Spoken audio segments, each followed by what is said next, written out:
আলি foundation ফাউণ্ডেশ্যনৰ মটো সদায় এটাই দুখীয়া দৰিদ্ৰ ৰাইজক সহায় কৰা। আমি হিন্দু মুছলিম বা জাতি জনজাতিলৈ আমাৰ একো ভেদভাৱ নাই। এইটো বহুতে ক'ব পাৰে যে আলি ফাউণ্ডেশ্যন ফাউণ্ডেশ্যন, কিন্তু এইটো মুছলিম ফাউণ্ডেশ্যন নহয়। ইয়াত আমাৰ লগত আমাৰ কাৰ্যালয়ত বহুত যিখিনি কাম কৰা আমাৰ আছে, আমাৰ ডাইৰেক্টৰ এক্সিকিউটিভ ডাইৰেক্টৰ্ছ, তাতে আমাৰ হিন্দু মানুহে ক'ব গ'লে বেছি আছে। আমাৰ 40জন ষ্টাফত 36জন মানুহ হিন্দু, আমাৰ 4জনহে যোনকেইটা মোৰ ঘৰৰ অতিকৈ নিজৰ, সিহঁতহে মুছলিমকেইটা আছে।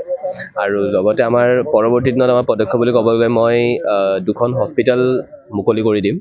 এখন আপোনাৰ এলোপেথি হ'ব ছুপাৰ স্পেচিয়েলিটি, আৰু এখন হ'ব আপোনাৰ আয়ুৰ্বেদিক হস্পিটেল। আৰু নেক্সট ডিচেম্বৰ মাহত মই 5খনকৈ বিনামূলীয়া স্বাস্থ্যসেৱাৰ কাৰণে এম্বুলেঞ্চ মুকলি কৰিম, যিটো আপোনাৰ তাৰে 2খন এম্বুলেঞ্চ থাকিব আপোনাৰ হাজো সমষ্টিত, আৰু 2খন থাকিব আপোনাৰ বৰক্ষেত্ৰী সমষ্টিত, আৰু এখন আপোনাৰ থাকিব আপোনাৰ ৰঙিয়া সমষ্টিত।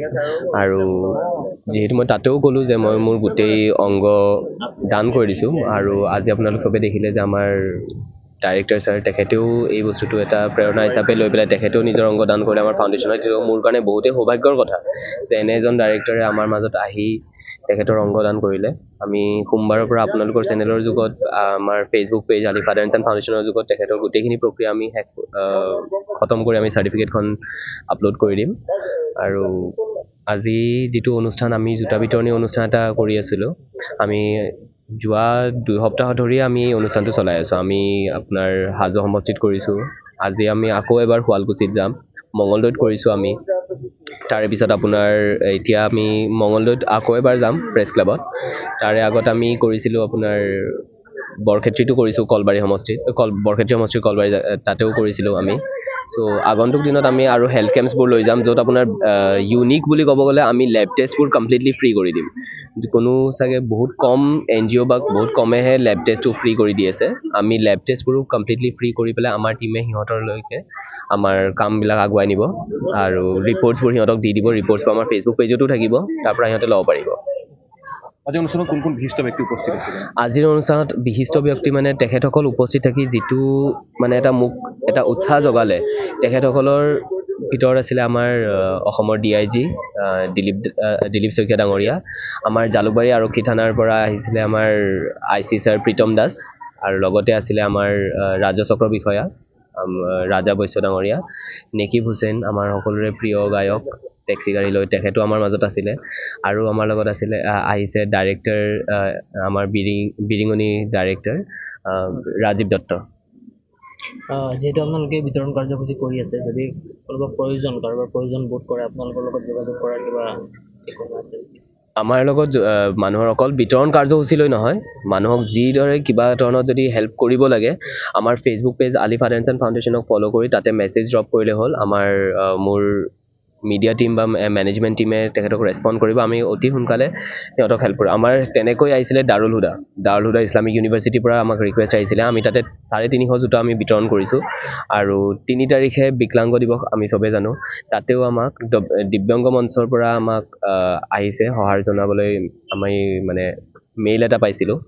চ' আমি এতিয়া দিব্যাংগ মঞ্চলৈও 3 তাৰিখে আমি অলপমান আমি যিমানখিনি পাৰোঁ সহায়ৰ হাত আগবঢ়াম। আজিৰ অনুষ্ঠানটো আমাৰ জেচি মেমক নিমন্ত্ৰণ কৰিলে, আৰু তেওঁৰ একচুৱেলি দেউতাকে মই বন্ধু, ভাল বন্ধু। আজি এই অনুষ্ঠানত অংশগ্ৰহণ কৰি ভাল লাগিলে, আৰু এইটো যিটো ইনিচিয়েটিভ লৈছে তেওঁলোকে, যিসকল দুখীয়া লোক আছে, দুখীয়া লোকসকলৰ আৰু বহুতৰ যদিও অৱস্থা হেৰি নহয়, আজিৰ যুগটো এনেকুৱা চলিবলৈ মেলিবলৈ অসুবিধা, গতিকে সেই সময়ত তেওঁলোকে যিটো মানুহক সকাহ দিছে, সেই সকাহলৈ চাই তেওঁলোকৰ ভৱিষ্যতৰ উন্নতি কামনা কৰিলোঁ। পুতেক বাপেক দুয়োৱে, আৰু তেওঁলোকৰ উন্নতি হ'লে ভগৱানে উন্নতি কৰক, তাকে কামনা কৰি এইখিনিয়ে ক'লোঁ। কাৰ্যসূচী আমি কৰি আছোঁ, আৰু আপোনালোকে ইতিমধ্যে সামাজিক মাধ্যম যোগে হওক বা আপোনালোকৰ মাধ্যম যোগে হওক আপোনালোকে প্ৰচাৰ কৰি আছে। আচলতে আলি ফাদাৰ এণ্ড ছন ফাউণ্ডেশ্যনৰ যিগৰাকী সভাপতি, তেওঁৰ বয়স মাত্ৰ 24 বছৰ। তেওঁ এজন চিকিৎসা বিভাগৰ ছাত্ৰ। গতিকে বৰ্তমান সময়ত আপোনালোকে গম পায় যে গুৱাহাটীতে হওক বা বিভিন্ন ঠাইতে এইটো বয়সত বাইক চালক, কিছুমান উদন্ত বাইক চালক, কিছুমানে বা ড্ৰাগছৰ লগত জড়িত, মানে বিভিন্ন ধৰণৰ অসামাজিক কাৰ্যকলাপৰ লগত জড়িত। গতিকে যিটো বয়সত ল'ৰা ছোৱালীবোৰ অসামাজিক কাৰ্যকলাপৰ লগত জড়িত বা বিভিন্ন ধৰণৰ মানে বেয়া কামৰ লগত জড়িত, সেই সময়ত এজন গুৱাহাটীত জন্ম হোৱা ল'ৰা এজন, তাকো মানে এজন চিকিৎসা বিভাগৰ ছাত্ৰ এজনে এনেকুৱা ধৰণৰ পদক্ষেপ লোৱাটো মানে আমাৰ কাৰণে এটা গৌৰৱৰ বিষয়।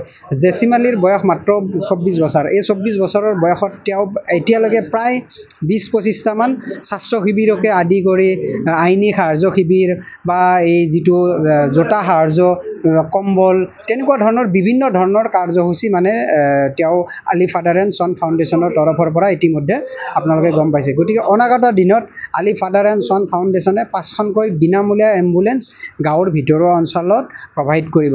গতিকে জেচিমালি তেওঁ মাত্ৰ 20 বছৰ বয়সতে তেওঁৰ যি শৰীৰৰ 16টা অংগ তেওঁ ইতিমধ্যে অনুদান মানে কি দান কৰিছে। গতিকে জেচিমালি আমাৰ মাজত এক উদাহৰণ হওক, আমাৰ ডেকা যিবোৰ উঠি অহা যুৱক আছে সেইবোৰৰ উৎসাহৰ প্ৰেৰণা হওক। জেচিমালিৰ দৰে মানৱ সমাজক যি আমাৰ মানৱ সেৱা দিয়া, সমাজৰ যি শুশ্ৰূষা কৰাৰ কাৰণে এনেকুৱা উঠি অহা যুৱক সকলৰ প্ৰেৰণা হওক জেচিমালি।